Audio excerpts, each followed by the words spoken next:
পাইকগাছায় dengue প্রতিরোধ অভিযান শুরু হয়েছে। খুলনা জেলা প্রতিনিধি মোহাম্মদ খোরশেদ আলমের পাঠানো ভিডিও চিত্রে খুলনার পাইকগাছায় ডেঙ্গু প্রতিরোধ অভিযান 2025 কার্যক্রম শুরু হয়েছে। বৃহস্পতিবার সকাল 10টা থেকে দুপুর 1টা পর্যন্ত পৌরসভা থেকে আনুষ্ঠানিকভাবে যাত্রা শুরু হয় এ কার্যক্রমের। প্রথমে পাইকগাছা হাসপাতালে, পরে থানায় এবং শেষে পৌরসভার বিভিন্ন ওয়ার্ডে ডেঙ্গু ও চিকুনগুনিয়া সহ মশাবাহিত রোগ প্রতিরোধে সচেতনতামূলক কার্যক্রম পরিচালনা করা হয়। এই অভিযানের মূল উদ্দেশ্য ছিল মশাবাহিত রোগ সম্পর্কে সচেতনতা সৃষ্টি, মশার উৎপত্তিস্থল ধ্বংস ও পরিচ্ছন্ন পরিবেশ বজায় রাখা।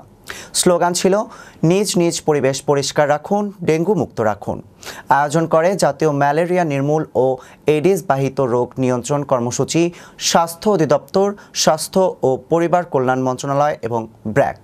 পাইকগাছা উপজেলা স্বাস্থ্য কমপ্লেক্সের অফিসার ডক্টর সঞ্জয় কুমার বলেন, হাসপাতালে ডেঙ্গু রোগী এই মুহূর্তে একজন আছে। পাইকগাছায় ডেঙ্গুর পরিস্থিতি অনেক ভালো।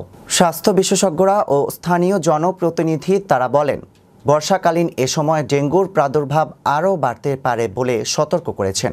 প্রধান অতিথি ছিলেন মোহাম্মদ লালু সর্দার, পৌর নির্বাহী কর্মকর্তা মোহাম্মদ ইউনুস আলী জান্নাতুল ফেরদৌস, পাইকগাছা থানার অফিসার ইনচার্জ রিয়াদ হোসেন, পৌর বিএনপির সম্মেলন প্রস্তুতি কমিটির আহ্বায়ক আসলাম পারভেজ, সেলিম রেজা লাকি, শেখ রুহুল কুদ্দুস ও রুস্তম আলী সহ আরও অনেকে।